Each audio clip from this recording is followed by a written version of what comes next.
And I feel my heart beat with that. That's art. It's not pretentious. It's real. And so I feel that way very strongly. And that makes me want to go to set. And that makes me not care whether the movie makes $1 billion, makes 2 cents. There's one of the great old English actors, Paul Scofield. I'm gonna destroy this quote, but it was in his obituary. And he was in this great movie when I was a kid, Man for All Seasons. He was in Redford's Quiz Show. He's a great English actor. And when he died, in his obituary, there's an interview with him. He said, "You were performing King Lear at your local church. Why weren't you doing it on the West End? Because you were healthy enough." They were asking, "Why are you doing?" He was doing a play at a local church, and he said, "I really like walking to work." And I realized that I've always only performed for whoever it is that made me. And I can do that anywhere. I can do it on Broadway. I can do it in a Robert Redford movie. And I can do it in my local theater. It's the same action. It's taken me a lifetime to realize that it doesn't. I just love to do it. And he's like, "And I'd like to walk to work. So I'm not going to West End." and I thought, I love this guy. Yeah. Well, that is real purity.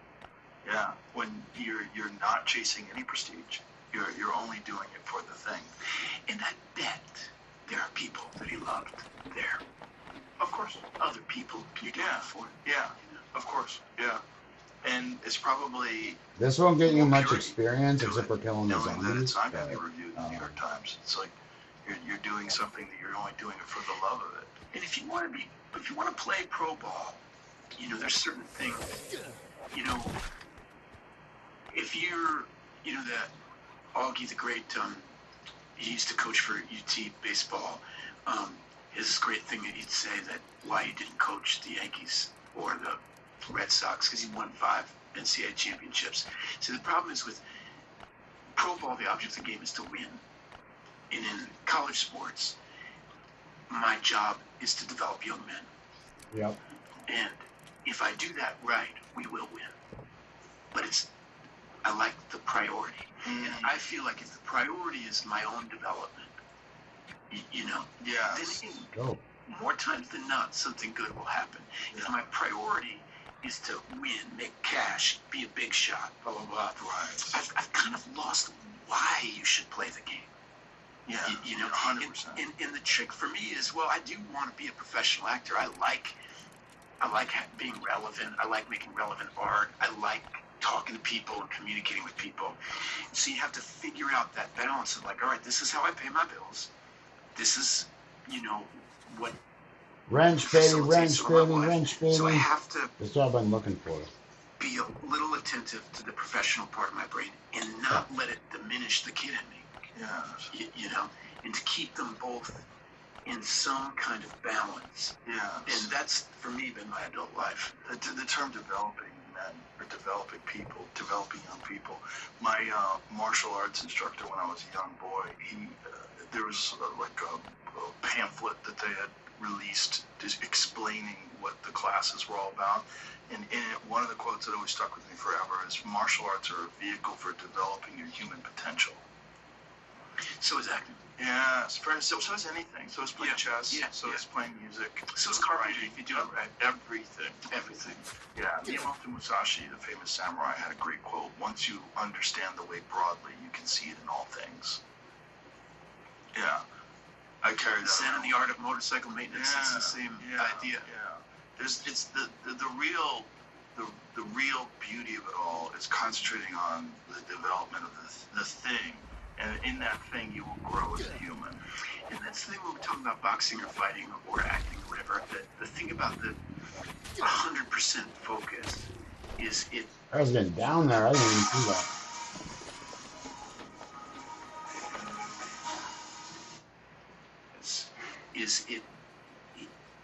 It's kind of by shedding everything. There's a discipline to that. About seeing all the little details. I find, for example, in acting, they always talk about this. Is he a good listener? Like one of the things, like, are you responding naturally like a human being? Can you listen? And in the art of teaching myself about acting, about how to be present with my scene partner, I've learned how to be present with you, with my kids, when I'm at a baseball game with my friends. Right. It actually, like, meaning I'm taking the same idea that if you train to do a fight well and you really feel what excellence at that level is like, you can feel it in other things. It can translate. You know what sloppy thinking is. If you've been relaxed while you're doing something hard, you know what it's like when you're tense, because you're not having that feeling that you had in that fight where you were really great. That's the same with I've done performances where it goes up all by itself. It's an amazing feeling. A lot of work and preparations to go into that feeling disappearing. But now I know when it's not happening. And it doesn't mean I can make it happen, but at least an awareness that it's not happening is a great starting place to go, why is it not happening? Right. Something smells. Something smells like Yeah. I want to talk about, because James brought this up yesterday, Denzel Washington, when you're doing training day, like, so much, apparently, Jamie was saying, of the dialogue that you guys had was completely improvised by Denzel. He is an astonishing, and it's like, yeah, look at this. yes, the short answer to your question is, we would be doing ride-arounds, you know, in the back of these cop cars, watching these arrests, or talking to some of these people who really lived the life that we were doing, and they would say something really funny, you know, and I would just see Denzel like glance at me, and I realized, oh shit, that just went in the computer. You know? And then it would King Kong ain't got shit on me. I need to watch that again. I haven't seen Training Day. It's a phenomenal script. I mean, when I read that script, I wanted that part so badly. Denzel's one of my favorite actors. He is probably my favorite actor. I think, you know, Malcolm X and Raging Bull are two towering, maybe Nicholson, One Flew Over the Cuckoo's Nest, like live as like the three great performances of my lifetime. But he's always listening, talking, asking, thinking, curious, so present, so commanding, and if you take responsibility for your own work, you can have a great experience. And if you don't, he'll run you over. Like, I heard, like, King Kong ain't got shit on me. That was all just completely improvised. So it's like towards the last day. King Kong ain't got shit on me. Just some magic lightning bolt out. It's months of work. It was improvised. He's just supposed to yell, fuck you, or something as I'm walking away. And this monologue flew out of his mouth. You know, y'all gonna be playing for the Pelican Bay All-Stars. This is my neighborhood. Y'all just live here. King Kong ain't got nothing on me. This is my neighborhood. You just live here. That shit is fucking hard. Here's a line that didn't make the movie. Here's another line that didn't make the movie. My grandpa, straight up, my grandpa could have said that. Like, this is my neighborhood. You just live here. Because my grandpa owned the whole fucking neighborhood. Like, literally owned it. Like, the fucking apartment complex behind us, the entire block, the other block next to us, another one, too. That's literally how they got this old woman kicked the fuck out and her husband out of this fucking house that was on this other block that was torturing our fucking dogs. I'm not kidding. So my dad had enough, and it was like, you do something or I'm gonna do something. My dad literally was gonna beat this old man, this fucking, or this old man's fucking son, because this old man's son was a doctor, and my dad was just like, I don't want another lawsuit, beating the fuck out of a doctor, because his mom was always in the dumpster, like getting food, or it was really fucked up. Ways that he could help. Look for ways. You know, he wasn't putting. The old bitch tried to poison our bathhouse. He's always looking to help. I even remember he throwing poison fucking food into our fucking thing, and literally there's pills and fucking meat, these chunks of meat. Gang, you know, and we're playing cards, and You know, That'll get you fucking. That'll get you fucked up. Never do that shit to anybody. And, Literally, Denzel came like, to set, somebody will and he fucking watched the kill scene. you. He was like, damn. I'm like, what? This is going to be the best scene in the movie. And Let's I'm not in stand it. out here for a minute. hate I this want to scene. take That's the day another he walked rip away. there. We getting down to that He was time. all in that movie. Yeah, that's awesome. That's awesome. I need my Ethan, thank you very much, man. daily This was a really dose fun of- conversation. I really enjoyed it. I'm really glad you had me.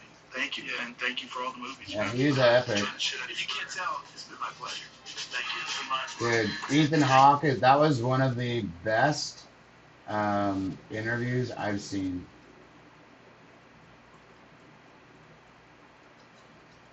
I recently purchased the most popular Like, glucose meter online and Ethan decided to Hawke, test it with you.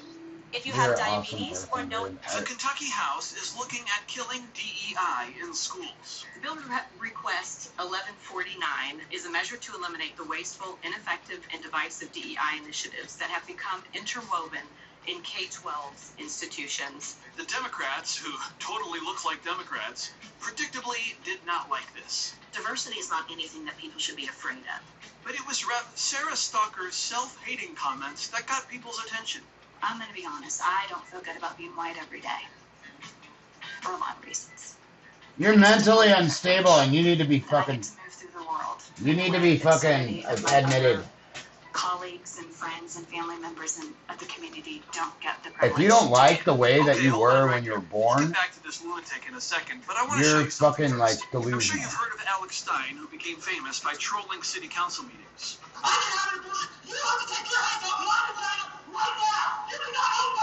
But there was another guy named Cassidy Campbell who also partook in the fun.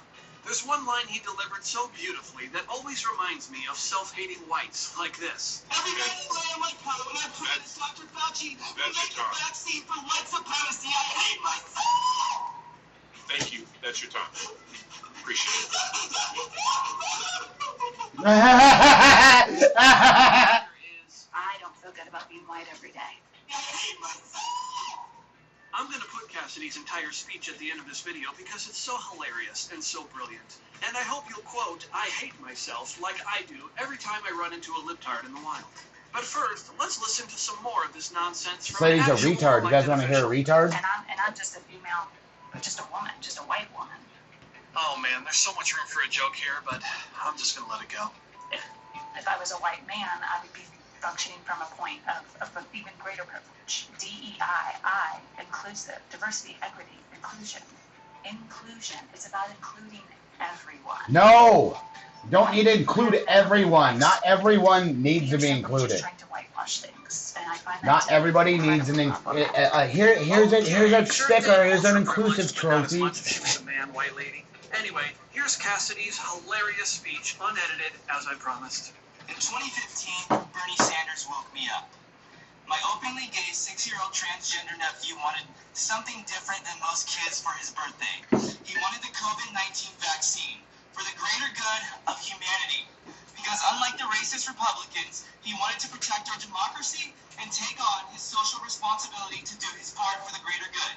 He has now gone That guy's laughing behind him. recently had a heart attack. What the doctors say, they don't know what caused it, but I know what caused it. It was a stress from the Donald Trump supporters and the science deniers. Racist! Bigot! Homophobe! Now, you might recognize this man as one of the most evil men, if not the most evil man in history is what you call him. But I have somebody who is much worse. His name is Donald J. Trump. So let me tell you why Donald Trump is worse than Donald Trump hurts my feelings and Hitler does not. Donald Trump hurts my feelings. Hitler does not. Camps and made them wear masks, while Donald Trump continues to spew out Russian disinformation. Third, Hitler had the decency and kindness to kill himself. Meanwhile, Donald Hitler Trump had the is still decency alive. and kindness to kill himself. Hitler was allowed. Had the decency Or was alive. His family's alive. His bloodline is fucking huge. It makes him significantly worse.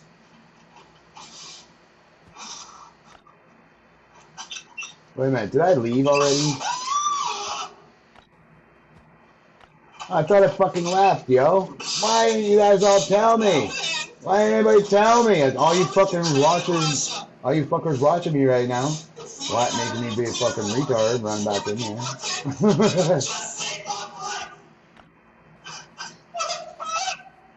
Alright, so let's join this again. So let's see how many guns we get, shall we? We already got a pistol. We have shit in our bike.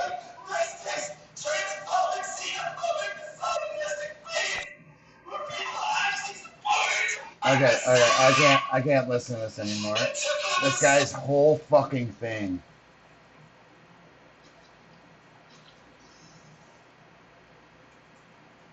Team H-Voice is coming into the pits! Let's watch some decoy voice. Despite not accomplishing a single thing, ICE protesters are still out there, outside hotels of federal agents, waving foreign flags. They're still out there waving foreign flags. They need to fucking be. They just go and arrest them And all. also, if you try to go into their country, this country, illegally, they would throw you in jail immediately and deport you. But, never mind that. Yeah, music. They're making noise because they think federal agents are inside. They have no verification of that. Despite the fact that when they see somebody arrested, they try to shame them and shout, and they make their little viral moment. You guys cannot do that. That's illegal. You guys don't. Coming from someone that I know that knows nothing about due process, knows nothing about the immigration system, and knows nothing about why they're just handing this specific individual. They just get there and they default to ICE is arresting him. He must be an innocent dad, not potentially a assaulter.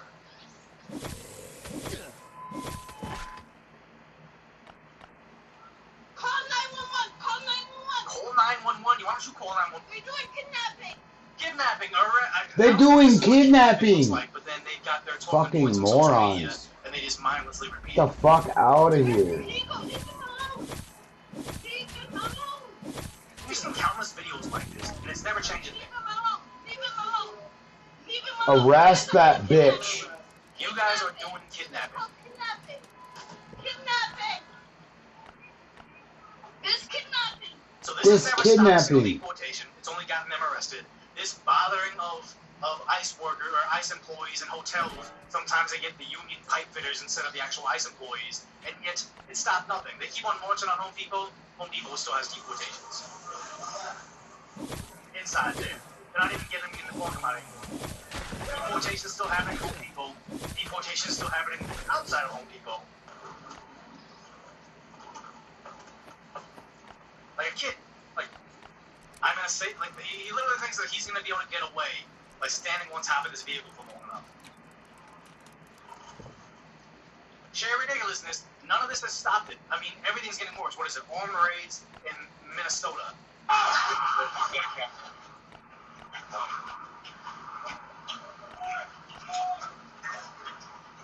They're not going after dads. They're just minding their own business, paying their taxes. For this many agents to be out there making this much of an arrest makes me believe this is an active gang. This is someone that is involved in narcotics trade. This is not... When they go after this guy, they bring in, 4 agents, the weapons not drawn. For them to do an operation like this is very costly to the American taxpayer.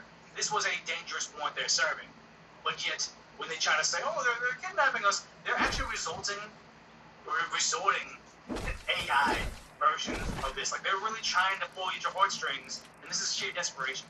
Hey, I'm NYPD. You hear me? Guys right here, what you doing is illegal. No, you back up. I got authority on this block, just like you think you do. You can't snatch people off the street without a warrant. And I'm telling you right now, federal law is against the law. I'm an officer of the law too, hermano. You put hands on anyone out here. Hey! If they actually had the videos, who was the person? Was it Tim Wall saying they're arresting people and sending them to foreign torture dungeons? If they had the foreign torture dungeons, that was a real thing. They'd be showing that. They wouldn't be resorting to AI This is ridiculous. I don't believe with the amount of crime. That officer should be fucking arrested. I'll just say that. Video where they were getting beat up and then they got let out immediately. Like they got jumped. The two NYPD coppers got jumped by a whole bunch of people that were here illegally. Federal And they got fucking let out immediately. There was the guy giving the no procedures fingers to the going on. cameras, the Fox News cameras. Can't do that here. I don't think you can find too Fucking many NYPD officers that are willing to stand against the ICE agents. there's nobody to stand against them. They won't stand. They don't. Can't. They arrest them. They put them in jail. But sanctuary city policies in New York City courthouses make it so they can't be turned over to the federal authorities and be deported. They don't ever really think they can solve these issues. They just like to feel morally superior. Oh, I went to college and I took a class about civics, and I feel like we should help everybody. Wouldn't it be nice if we all held hands and danced around the rose bushes together? It's not realistic for them to solve anything, but here we are. I wish we lived in a utopia, like Hassan Piker said. I wish it was like China, where we could have, a socialism like Star Trek. That would be amazing if we lived like Star Trek, where, nobody had to suffer and there was enough resources for all. But as long as we don't live in Star Trek or a Disney movie, we live in reality. People are going to suffer. The American taxpayer can't feed everybody. So stop letting people defraud us while they pretend we can. China's closer to fascism than communism in its current form. I mean, all I know is I don't want to live under a Chinese regime. Everybody that thinks that they would want to, thinks they want to under the assumption that they're going to be a part of the 1%. Nobody willfully joins communism or socialism because they think their life is going to be more like the homeless guy. They do it because they think their life is going to be more like the oligarch. Humans, their hair is so dry. It's the ingredients in their hair care. Did someone forget to give them native? Sophie.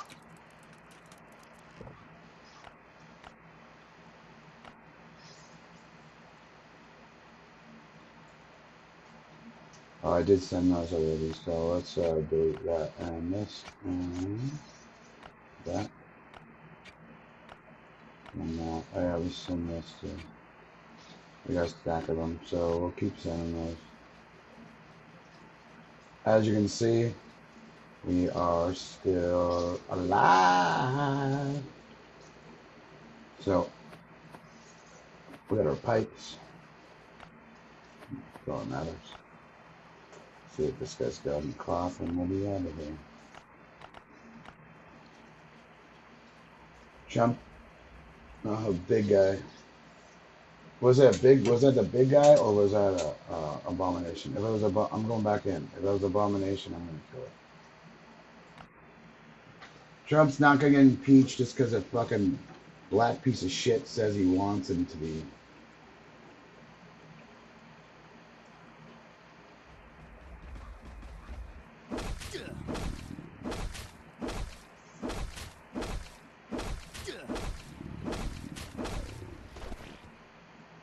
I thought I wanted to bring you something.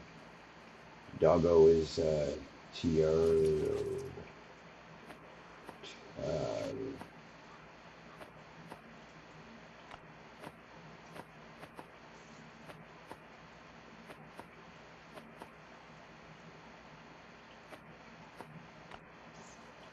let's go.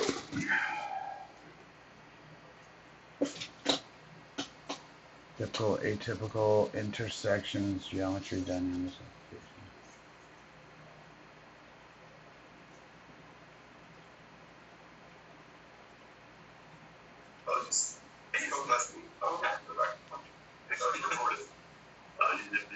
Is it not gonna fucking listen? Bitch. I had to fucking totally turn it off for it to like do anything. It's stuck on it. What does your dad do? Yeah, works at cars. Well, now he used to own an auto body shop, but now he teaches at a community college. Like I'm in your dad's class. Tell me what your dad would say. He would be like, I think you should learn how to drive first.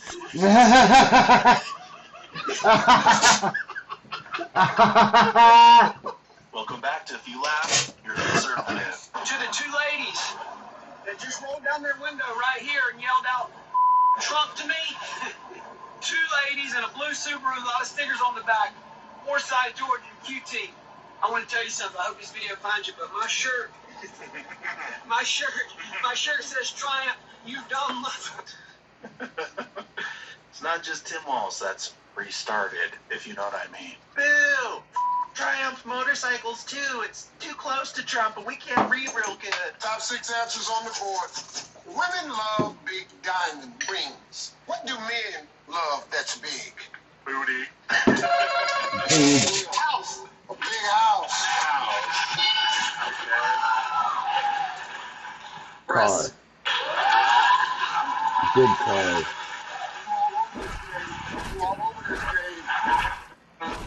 Chevy trucks. Off-road ready. Always dependable. Like Always in there. Big Russ. Titties.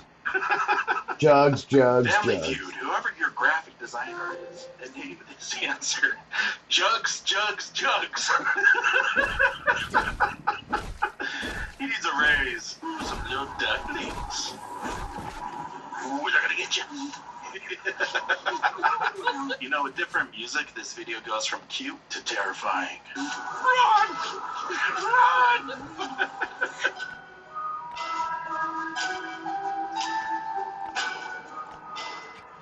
How they mix the volume for movies. Hey Jeff, I finished editing the movie. Dialogue, music, and explosions.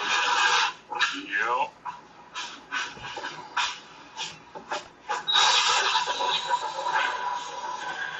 This is correct. Nothing to see here, just fishing in my bathtub boat. Wow, that's downright luxurious. I used to dread the snow. Now I love it. Okay, yeah, little heated jacuzzi, little hot tub. The Polar Express along the fence line, very nice. That's dope. He shed. 30 degrees, that's it? That's downright balmy. How to traumatize school children. Ah, yes, have the Grinch come and kidnap one. And Santa's running defense. Oh. this notion of toxicity in masculinity needs to be separated. And I think it's been conflated. And I think we're going to have to work on that a little bit. And I think there is a crisis. I think some of us scare them. I think I scare them a little bit why they spend so much time on that. No, I'm serious because I can fix a truck. They know I'm not bullshitting on this. I'm not putting this in people's grill. I don't know. My identity is not hunting. My identity is not football coaching. He says he doesn't put it into people's grill that he can fix a truck. This is probably the 6th video I've seen with him saying that. I can code switch to white men. I can fix a truck. Well, he's one of us. That's all we do is sit around fixing our trucks. Like in the video. Yeah, we just sit around fixing our trucks all day. Kim We're Kardashian fucking... is coming to the video game Fortnite. Is a mom. Dude, what? Lunchtime. That whore needs to stay the fuck off of everything. Then I'm a strong, independent black woman, because neither of those things are true. I'm an entrepreneur. Business. A fashion icon. Whore. It's perfect. A TV star. Dude, she's just a fucking porn star. That's it. And now she's taking on Fortnite. What? Like it's hard? Isn't Fortnite 14-year-olds and up? The prepubescent teen boys are gonna love this drop. Because nothing says a game primarily marketed for kids like a character that got famous because of a leak. Because of sucking cock. Charlie was 31 years old and had accomplished all Oh, shit. I mean, just when Matt, you say irreplaceable, utterly irreplaceable. I mean, they're just completely irreplaceable. Which is Look at that. C4 and a pistol. is going to have to beat the replacement, right? Everybody is going to have to do their part because when a giant drops the load, it's got to be a bunch of normies who pick it up. But I think that's the other thing about Charlie. You know, Did Ben just call us all a bunch of normies? Come on, Ben. people describe Dude, him as this is the best loot you can Charlie get wasn't in the larger than game life. He right just now. was life. He was just so alive and so normal. So normal. We just That's got why it. people connected to Charlie, right? He wasn't a persona. How do you guys like There are that? so many people in this space Huh? and in the political space. What who you are just think about that? of themselves and personas and performative and all this kind of crap. And Charlie Bye, toxic wasn't any picture. of those things. Oh, look at there's our Emotional phone. military homecoming surprise. Living the dream. Just want to tell you I love y'all. We found that C4, baby. We got another C4. We always get C4. Always, yo. Always. In map. In map. So, whoever wants to clip this right here, I'm going to actually probably clip it back. At 4 hours, 54 minutes, we got C4 in the thing. So, in the map. So, you can find him in the map with a gun in the thing. It's the whole time. It don't matter. Like, you know, it is what it is. I'm getting sued and hard. Our values contribute to our economy and assimilate into our society that we don't want you in our country. We don't want you. Amen. Do you identify as an American? We print these Identify as American shirts ourselves in the good old US of A. Available at conservativevibes.com. Hey, sweaty. Sweetie, you good? Someone stole my Old Spice antiperspirant. Now I'm smelling like perspirant. I did. Where's 24/7 sweat protection? You did this. Bitch. Get a new fucking deodorant. No.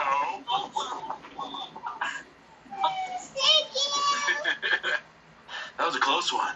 If you ever get kidnapped, it's important to follow these steps. It could save your life. Alright, Tell we're the gonna take kidnappers this you shit have home. millions We're of gonna drop it dollars in a off. safe in your home. The I hope kidnappers you will guys take know. you to your house, give them the code, and when they open it, it'll be your possums that you keep in there. The possums will be able to untie you, and then they will help you exact your revenge on the kidnappers. What are we doing?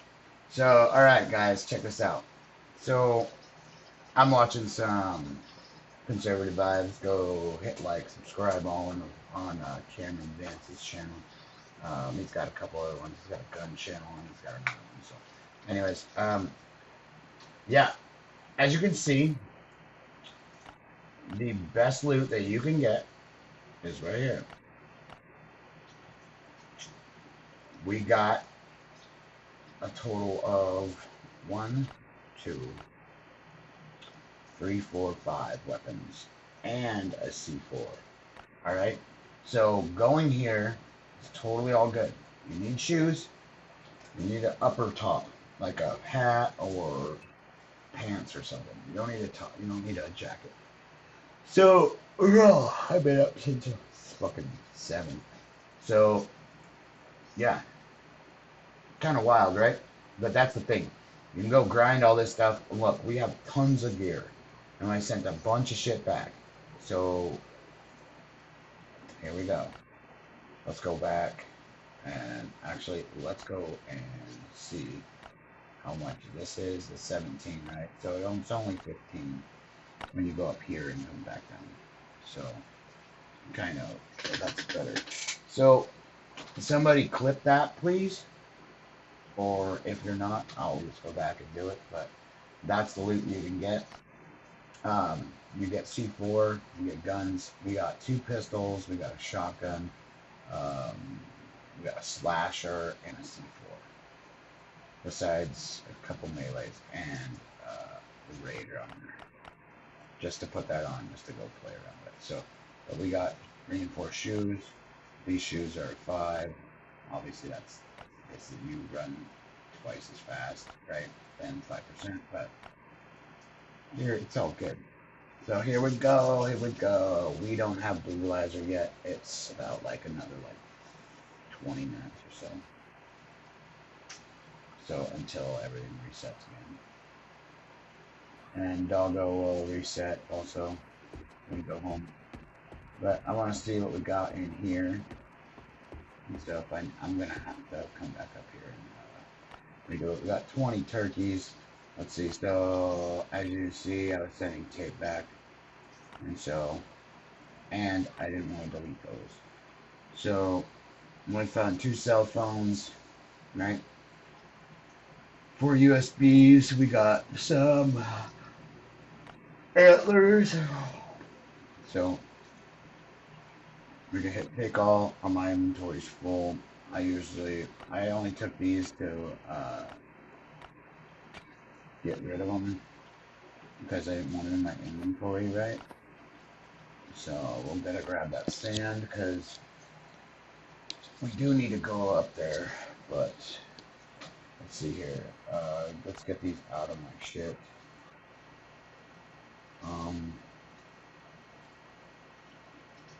Anything double stacked. So I won't delete anything. Let's see. Okay, I can't even eat anything more. So now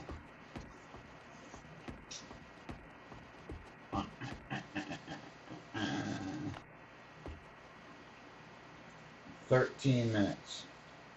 That's why I said like almost 20 minutes. So now we're just waiting.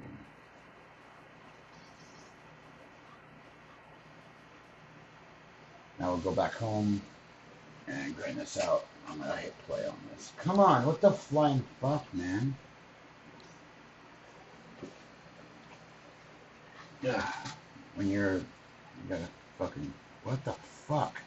It's still not wanting to play.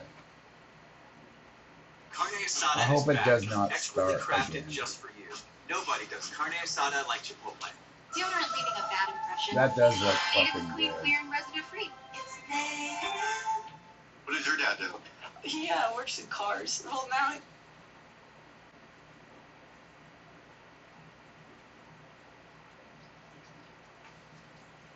Why doesn't it want to fucking play, dude? What does your dad do? I don't want to listen to Bobby again. It's like literally not playing. Doesn't make sense.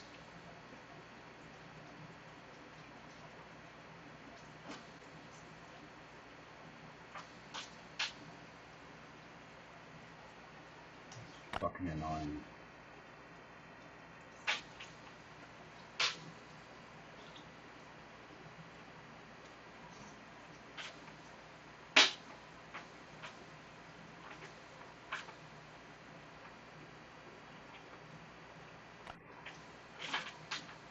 I seriously don't want. That's downright balmy.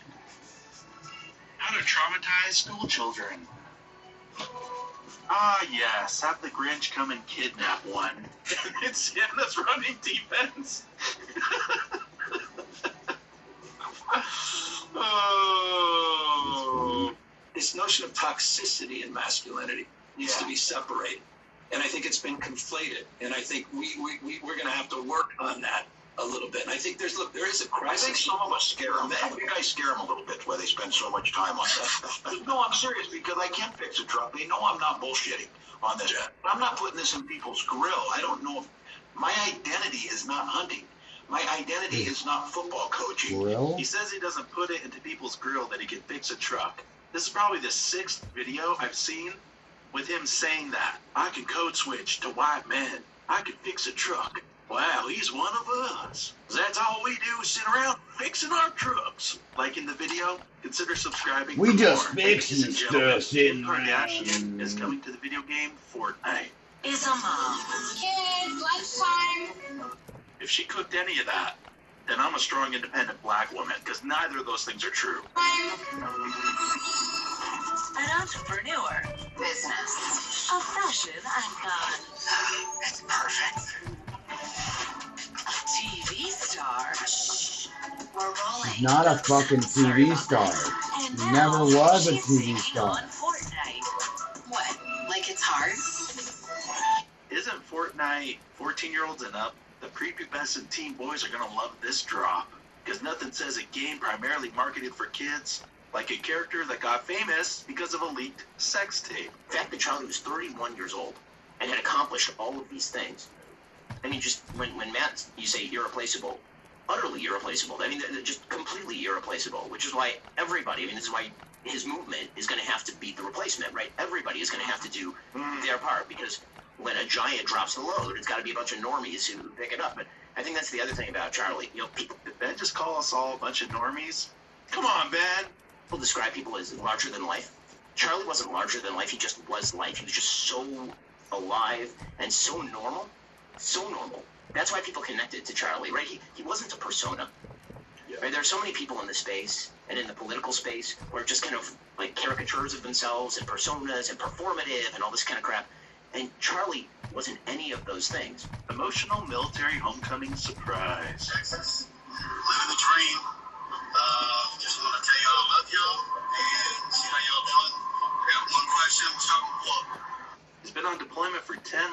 months. Get one wish, what will it be?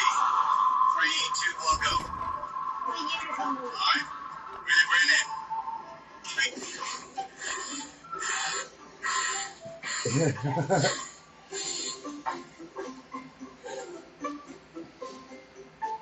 Kids only want their Not dad. crying, you are. My toddler's officially fluent in puppy. Oh, cuteness overload. Oh. If you don't share our values, contribute to our economy, and assimilate into our society, then we don't want you in our country. We don't want you. Get the fuck out.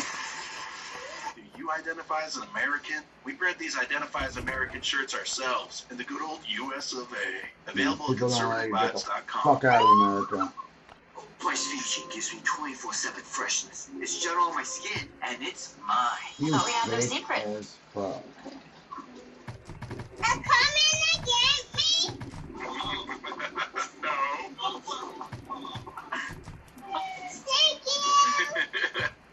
That was a close one. If you ever get kidnapped, it's important to follow these steps. It could save your life. What are we doing here on the bed? Okay. The illegals are leaving. Gas is cheap. Drug traffickers is getting blown up. Boom, boom, boom, boom. And they cutting all the food stamp fraud. Liberals will love this video. He came out of the closet like 5 times. When I was 14, my dad goes, when I was your age, in Korea, I used to kill wolves. I go, there are wolves in Korea? So many wolves. I mean, everywhere, wolves. You know, one time wolf attack, I break a leg, right? I take a stick, up in the face, right? Then a couple of days later, my friend John brought his Corgi over to my house, and my dad goes, how old is your wolf? You kill dogs? Wait a second. Is this what I think it is? Is this a sweet treat? Because it looks like a sweet treat and it smells like a sweet treat. So I'm going to try it and just see if it is a sweet treat. What's up with dogs and lotion, man? The invisible way of fatherhood. I miss you. I wish you that Providing financially I could let you come back right now. while wishing you had more time to provide emotionally. Keep showing up. What can I get for you today? I'll take a light roast. I'm gonna do a dark roast, please. Oh, okay. You look like a little you like to be don't you? Yeah, I can tell. And you worthless piece of shit. You think you deserve to breathe oxygen right now? Same oxygen as me? I would unplug your life support to charge my phone. You little. Thank you. Yeah, thank you. Of course. Have a good day. And you're just not going to drop the address? What century are we in? The 7th century. The 7th century? I actually don't know. What year was the U.S. founded? What year was the U.S. founded? Starting with you. I don't know. It's Oh my god. Yes. 1890 something. I don't know. Who did the U.S. gain its independence from? Starting with you. From France? Eh. I don't know. They're all dumb. Do I think women should have the right to vote? Nope. Absolutely. Do I Nope. think certain women should None not? of they like they, her? they have to fucking people should have to pass more shit. What do you think of my new apprentice? Never have to get your kid to hold the flashlight ever again. Yeah, over here, bud. You organize treatment? How to lose an election with Jasmine Crockett. Yes, this is her actual ad. She's the new star of the Democrat Party, Jasmine Crockett. They're in big trouble. But you have this woman, Crockett. She's a very low IQ person. I watched her speak the other day, and she's definitely a low IQ person. Crockett. Oh man. She's a very low IQ person. Somebody said the other day she's one of the leaders of the party. I said, you gotta be kidding. Now they're going to rely on Crockett. Crockett's going to bring them back. This would be like a hype reel of an athlete where you get the beginning, he's washed up, he's a bum, he's past his prime, he's a draft bust, he's not going to make it, he's no good, and then it just ends. So the message is basically, well, you know, they said I couldn't do it. They said I'm not good enough. They said I'm too stupid. And turns out they were kind of right. That slow blinking isn't covering up how low your IQ is to put out this stupid ad. Oh, man, oh, man. The Grinch stole half my Christmas tree. Right on.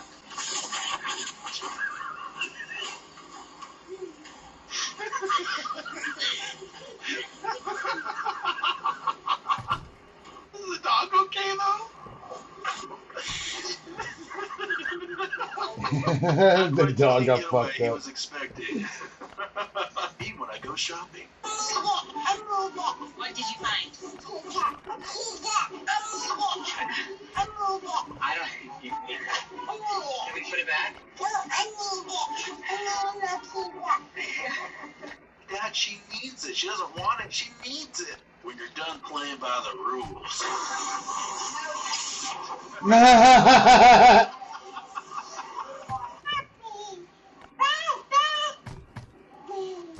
Poppy.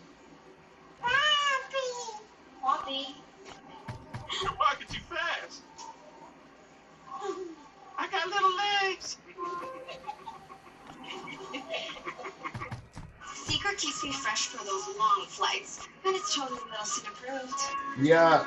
On Christmas morning, if your kid wakes up to this game stick, it's gonna be their favorite present. Let me Dude, show you come what this on, get the fuck off my screen, dude. Cold?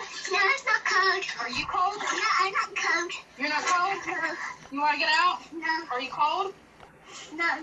You're not cold? No. Are you sure? Get them dogs in a warm car. Speaking of cute doggos, this little guy's name is Pumpkin, and he needs to be adopted.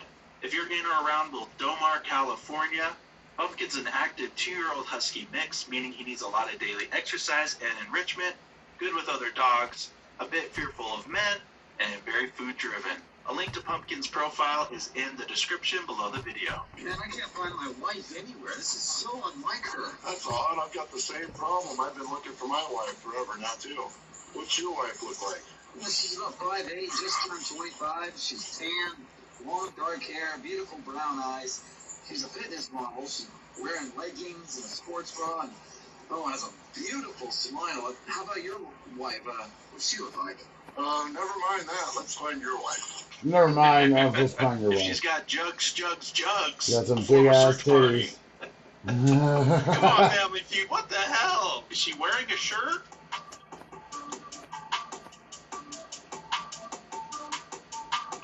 You're doing too much. Just throw the damn ball.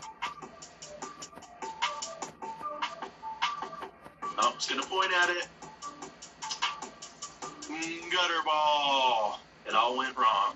Just like her decision to wear that outfit tonight. Is this a villain origin story?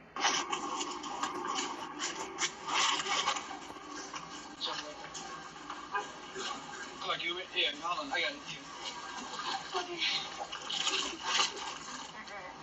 Little homie was shook. Shooketh to his core. Ladies and gentlemen, I introduce to you the Nat Roaster 5000. Oh, fucking look at that. Today we send them to hell. South Georgia barbecue. I know it's AI, but I wish it wasn't. She really loves Elf. Anyone can see when I saw us adopted. She's the wrong one. I found you, Daddy. And guess what? I love you. I love you. Not enough for a hug, though. Woke and racist people actually agree? When me and Brad first met, I didn't think we'd get along, but turns out we kind of agree on everything. Your racial identity is the most important thing. Everything should be looked at through the lens of race. Jinx, you owe me a Coke. We both have Jinx, a you owe me a Coke. Even though we barely know any. I say color. colored people, but as long as we're classifying them, we both think minorities are a united group. We think the same and act the same. And vote the same. You don't want to lose your black card. Sorry, I don't know. I just think we should roll back discrimination laws so we can hire based on race again. Now you owe me a go. Hey, tell them what you told me yesterday. White actors should only do voices for white cartoon characters. I've been saying that for years. Stick to your own. Us white people, we have so much privilege. I agree. It is a privilege to be white. Ask him about interracial dating. All I said is that black men who date white women have internalized racism, and white men that date ethnic women are fetishizing them. Guys against interracial dating now. Like, am I being pranked? Did Boomer put you up to this? Ugh, you know that taco place is white-owned? White people should be making white foods, like Kraft macaroni and cheese, no seasoning, not even salt. It's like he's a mind reader. I mean, I've been pushing for segregation forever, and my man does what? I created an improv comedy show exclusively for ethnic people. Guy segregates comedy on my birthday. White people need to stop Segregates comedy. Stop appropriating black people's music. Shaved heads and country music, the way God intended. You know all white people are racist. I'm listening. Even if you have a black wife or a black friend group, you're still really racist. You know, we just kicked the guy out of the organization for having a black girlfriend, but you can promise me he's still really racist. We'll consider letting him back in. Black people should only shop at black businesses. I guess I think white people are the root of all evil. But when I tell you, though, if we can narrow that down to a certain group of tiny-hatted white people, I think we can come to an understanding. Technically, I don't consider Jewish people white. Neither do I. Racist shirt out in public Ryan all Long, day. dude. Now, So when I play fucking these sound funny. dad advice videos, it's not because I hate women. I poke fun at our wives. If you want your wife to start cleaning the house, tell her you're about to go take a nap. She'll immediately jump into action. She'll start vacuuming. She'll start slam dunking the dishes into the dishwasher. She'll start testing all the fire alarms to make sure they're working. Wives act like your sleep is coming out of their sleep. After getting stood up for dinner, woman orders food anyway, but decides she's not going to pay. Into jail. I really don't give a at this point. I got called because somebody wasn't paying their bill. That's Is that me. you? Why am I paying her bill? Because the guy was supposed to show up and he didn't. This guy that I was on a date with. So you came here, you ate food, the guy didn't come, and you don't want to pay for the food. Correct. Okay, you don't see the issue with that? I mean, I don't really care. I'm not arguing at this point, so you can take me to jail. I don't really give a But if you don't pay, it's called theft. I'm done with Beaver Creek. You can take me to Greene County Jail. From my understanding, you did this over at Black Rock, too. That's fine. Officer, I can tell you one thing. She Alright, does not miss a meal. Alright, This issue. Because I don't think have a I'm going job to because stop people for a keep on second. putting I'm going to theft on my check record. something, So why do we keep and I'll be doing right it back. then? Let me get this straight. The only way she eats is if a man pays for her dinner. She's gaming the system, gentlemen. Chivalry is officially dead. Because I can't eat. What do you mean you can't eat? Because I don't have a job. So why is that hard to explain? I can't eat, so I'm gonna keep going to restaurants. So what do you eat? You guys fuck all the girls in the jails anyway. Great, now she can go to prison and get, what, 3 square meals a day? Now it's not just gullible men paying for her meals. It's all of us taxpayers. Great. Toddler's reaction to twinkling Christmas trees.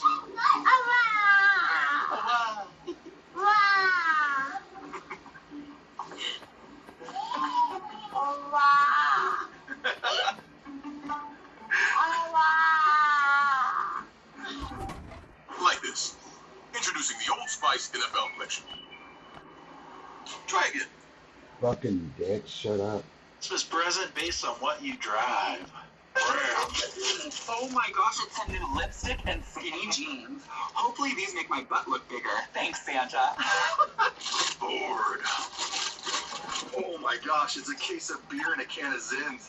It's like Santa read my mind. Thanks, big guy. Chevy. Oh, it's a new Milwaukee set. Perfect for putting in overtime hours. Anything to stay away from my wife. Thanks, Santa. Santa left A Cybertruck. me a note that says, "This is what you get for driving a battery on wheels." I got a survivalist set. Oh my. Perfect for when I decide to actually do some camping instead of playing pretend. Thanks, Santa. Santa got me some Rich, I don't know. more gardening tools. Such a cute set, too. A Jeep Gladiator.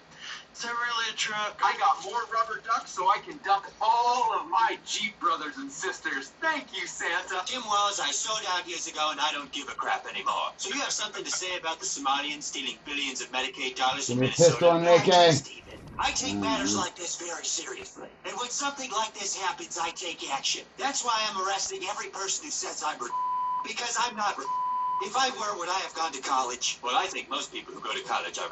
I think most people are Somebody going to stealing money, though. Steven, this is the first time I'm hearing about this. But rest assured, I'll get to the bottom of it. For the next 2 weeks, I'll keep my head down and figure out exactly why people think I'm. I can speak on the Medicaid fraud. Oh, Ilhan Omar. You're that Somalian senator who married her brother and is now roped into all this Medicaid fraud. Stephen, I did not marry my brother. That would be gross. I married my half-brother. Also, acknowledging Somalians committing Medicaid fraud in Minnesota is racist. That's true. But a crime is a crime. And I swear to the people of Minnesota that when there's a problem, I find solutions. So I will be working tirelessly to prove that I am not. You do know the president is the guy who started all this, right? The president thinks $20 for that. I'm calling him right now to give him a piece of my mind. Who the hell is this? Yeah, you don't know who I am. I guess you're the one after all, Mr. President. I'm not the president. I'm Gavin Newsom. Gavin, you're not the president. I know, I just said that. So why did you answer his phone? I didn't. You called me. You have the same phone number as the president? Whoever you are, you're kind of weenie eating. This should be an Olympic sport.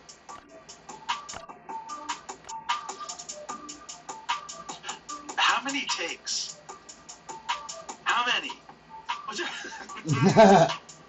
I'll tell you something. This man can really play with a wiener. Prepping Dad to go out in public. All right, Dad, at dinner, if the waitress has blue hair, what do you say? Communist. Nothing. Communist. Say nothing. I gotta say something. No, you don't. Jenny's gonna be there too. Remember, she's a pilot. A woman? If someone else's kid is misbehaving, you are going to Put it outside. like Put it I'm gonna outside. meet up with my friends later. Just because they don't like hunting, they don't eat meat, doesn't mean they're pussies. That's a hard sell. False. False. That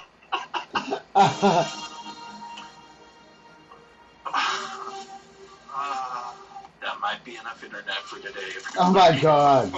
What video made you laugh? Drop a comment down below. Don't forget to like and subscribe to Conservative Vibes. I'm CV, and I'll see you in the next video. Do you identify as American? Shirts are printed here in Utah with American-made t-shirts.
It's the holidays. So get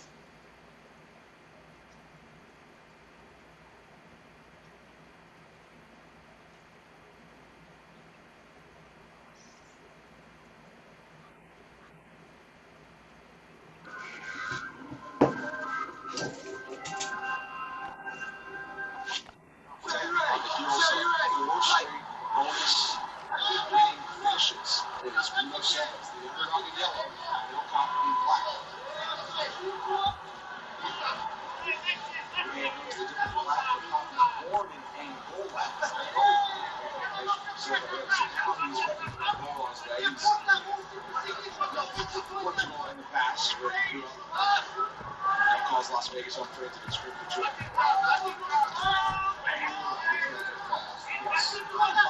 26 finishes and 33 wins between these two.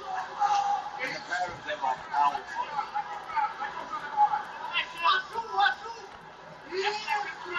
sure Bruno Silva, the last 4 times he did this, he finished them. He really believed in the finishing ability. He just emphasizes all the hard work that you do. Be careful with the Nelcott though. Extremely fast. One of the more decorated finishers in the flyweight division.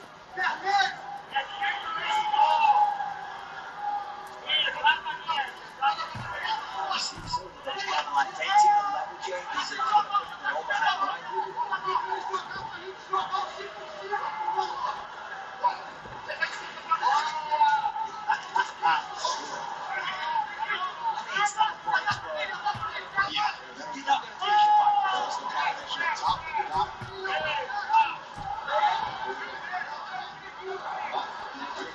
Alright,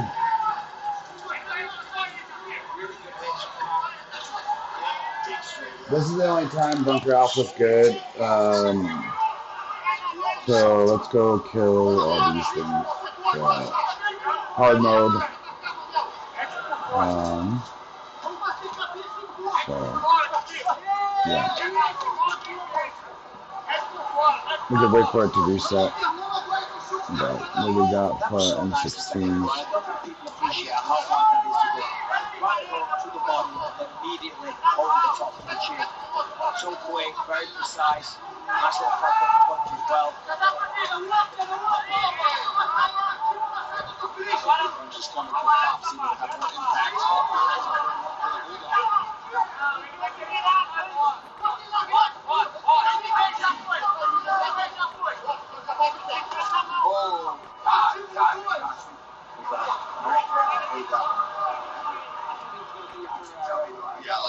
I'm good. I got this.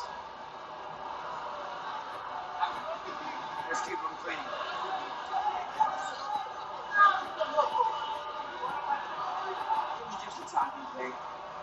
Yeah, when I'm gonna take a break for a second and then I'll come back. So let's mod these. Got the big fucking hammer right here.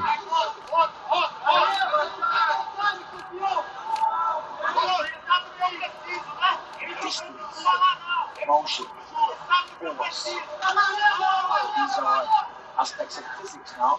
We never skipped a day in school. 2 minutes ago in round 1 with the physicist. Until I left at 16. I'm Paul Felder. I'm Greg Fitzgerald. Right over there, 2024 the UFC calendar. Megan will be part of our crew as well tonight, as is Dean Thomas. Some crazy knockouts here in Tampa, Florida. Yeah, I'm gonna. Alright, so I'm gonna take 10 minutes and I need to check a couple things. I need to call a couple numbers, so I'll be back. We had a 5.5 hour stream, 5 hours, 25 minutes. We'll be right back. So I'm taking 15 minutes. So I want to go and get some blue cheese, but I gotta check some shit, so I'll be back. Thanks for watching, people. That was, we grinded a lot of shit. We opened up our new chest, and we have now, so that's 25, and so we have 29, or 25, we have 30, we have 34, and C4. So, we'll be back. We're gonna tell them.